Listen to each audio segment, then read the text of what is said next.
Édition 10, 10 minutes pour revenir sur les faits saillants de l'actualité, du lundi au vendredi, tous les matins et tous les soirs entre 10h et 10h10 sur la télévision nationale d'Haïti.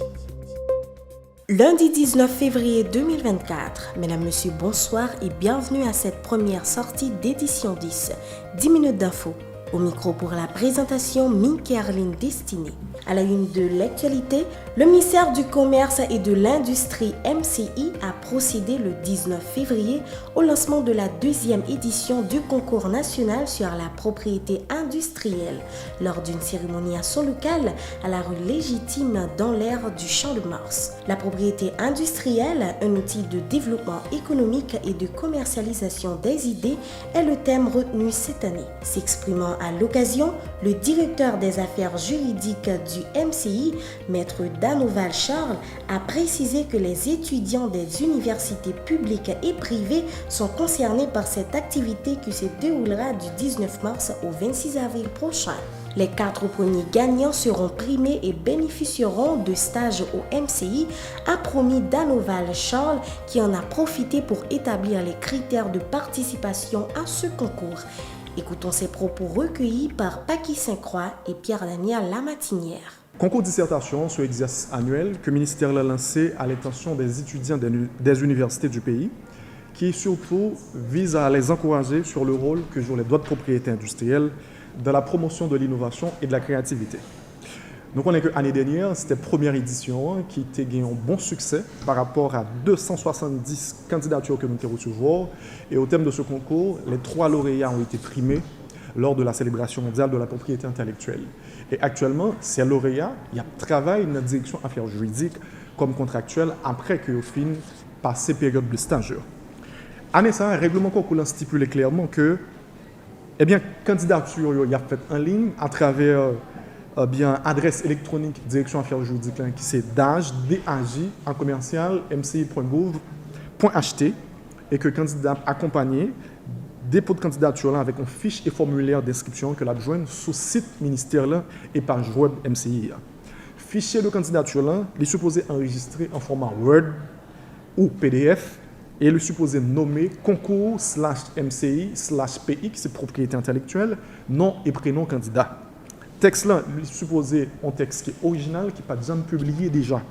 Et que dissertation, les grands ensemble de critères pour le gagner, par exemple l'originalité, valeur théorique ou pratique, efficacité organisationnelle, structure texte là, clarté introduction jusqu'à introduction, à conclusion, caractère créativité et caractère convaincant. Un autre point que nous mettons un peu l'accent sur cette année, c'est le politique de plagiat. La Fondation Joël Lorquet pour une nouvelle Haïti, Folona, a rendu hommage ce lundi à 10 personnalités et institutions pour leur contribution à l'avancement de la société haïtienne lors d'une cérémonie à Port-au-Prince. Parmi ces personnalités figurent les entrepreneurs Max Chauvin et Hervé Lerouge, la militante des droits humains Ketli Julien et l'agronome Chavannes Jean-Baptiste. Il s'agissait de la 6e édition de cette activité. C'est félicité Joël Lorquet. De leur côté, l'ingénieur Hervé Lerouge et la défenseure des droits humains Ketli Julien ont encouragé tous les citoyens, particulièrement les jeunes, à croire dans le pays et à travailler en vue d'un changement au niveau de la situation globale. Suivez successivement les déclarations d'Hervé Lerouge et de Ketli Julien au micro de Fedner Confident et Michaud Joseph. En Haïti, nous avons tendance à mourir pour nous reconnaître, mais durant leur vivant, il y a une bonne bagaille qui est intéressante, mais nous pas d'importance. À la Fondation Lorquet, nous voulons changer ce paradigme, changer cette mentalité, cette façon de penser, et d'apprendre à honorer les gens durant leur vivant, montrer que nous aimons pendant vivre, montrer que nous comprenons ce à faire. Parce que mon communauté a fait une bonne bagaille, mais c'est pas facile. C'est pas facile. Donc, il y a besoin de gens qui vont encourager pour aller de l'avant. Donc, c'est ça l'idée, c'est de montrer qu'il y a des modèles. Ça me fait plaisir de voir que ce que j'ai fait a été reconnu. Moi, je prêche toujours aux jeunes d'avoir de l'espoir parce que l'avenir leur appartient. Il faut qu'ils aient l'audace d'aimer le pays et de travailler pour le changement dans ce pays. Nous sentons que il y a espoir toujours. Moi-même, comme militante, comme combattante, je n'ai jamais perdu espoir. Malgré la situation, j'en lié, nous connaissons nous dans trou, C'est-à-dire que, mais nous ne pouvons pas tomber net. D'accord? Moi, je crois que c'est KPK, bon exemple de solidarité. Si nous voulons résoudre le problème, moi, j'ai toujours dit ça, entre Haïtiens et Haïtiens, nous pouvons résoudre. En ce qui a trait à l'éducation, les activités scolaires ont repris ce lundi au niveau de la région métropolitaine de Port-au-Prince après plusieurs jours de turbulences sociopolitiques ajoutées aux festivités carnavalesques. En effet, de nombreux élèves, des parents, des professeurs et responsables d'établissements scolaires ont salué cette reprise.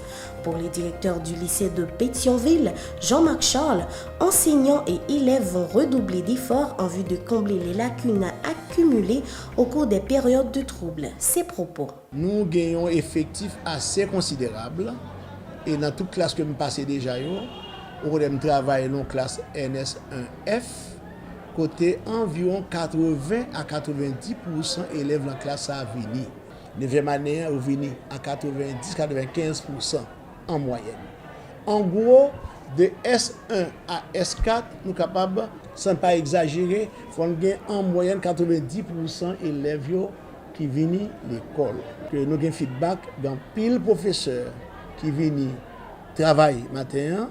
Les actualités se poursuivent à l'initiative de la structure baptisée Rassemblement des citoyens engagés pour la sécurité et le développement du pays. Un sitting a été tenu ce lundi devant les locaux du Bureau intégré des Nations Unies en Haïti, BINU, à Pétionville. Cette démarche vise à réclamer l'accélération du déploiement de la mission multinationale de soutien à la sécurité MMSS, selon les organisateurs qui ont indiqué que la présence de la force étrangère pourrait amplement aider la police nationale à rétablir la sécurité sur le territoire national.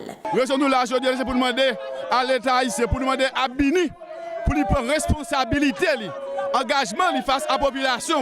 Quand nous avons plus qu'un an, à l'environ près de 2 ans là, depuis qu'on demande qui va être au niveau international, pour avoir une assistance militaire venir aider nous, jusqu'à 7 minutes, nous ne pouvons jamais faire une fois ça. Alors que le peuple a mouillé par pile par paquet dans la rue, le peuple a mouillé en bas d'insécurité, moun kafou pas capable encore, moun marine pas capable, moun la plaine pas capable. Quoi d'abouquet, regardez ça, nous qui passe là hier après-midi au niveau machine qui a sorti mi balai, quand environ 10 moun tombé en bas balle en bas mes bandits. Toujours dans l'actualité, Roldano Auguste est le nouveau recteur de l'Université épiscopale d'Haïti. Il a été installé lundi à son poste par les autorités de l'Église épiscopale en présence du comité permanent du diocèse et les responsables du comité provisoire de gestion de l'université. Avec l'arrivée du docteur Auguste, la mission du comité provisoire s'est achevée.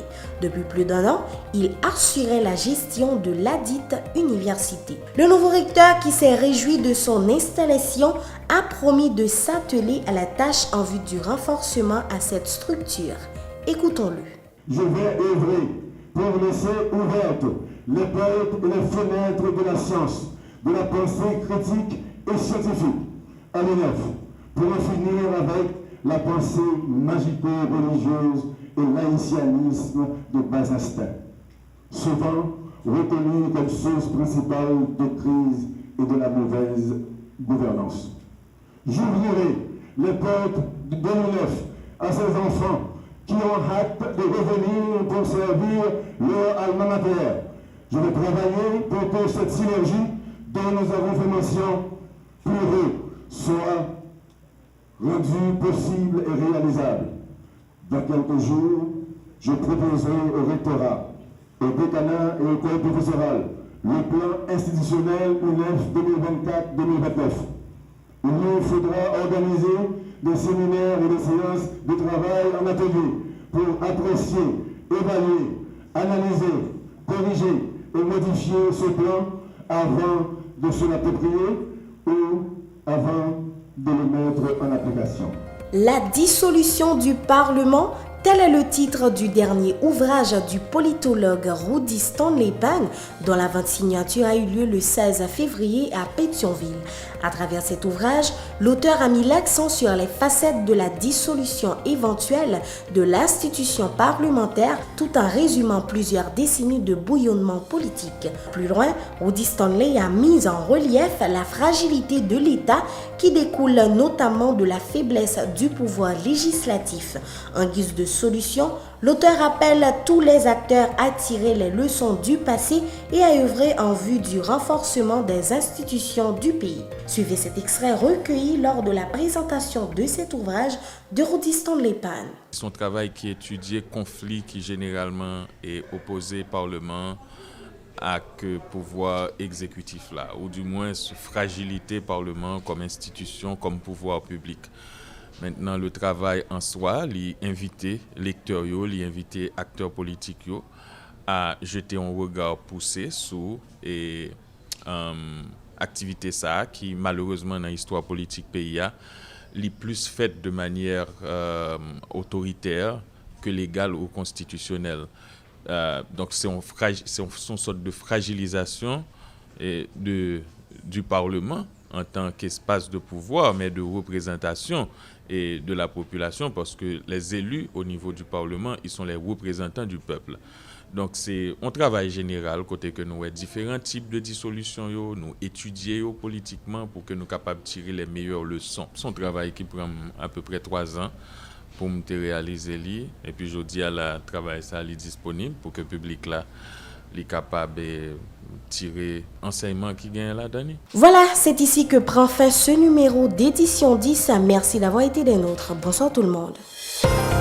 Édition 10, 10 minutes pour revenir sur les faits saillants de l'actualité, du lundi au vendredi, tous les matins et tous les soirs entre 10h et 10h10 sur la télévision nationale d'Haïti.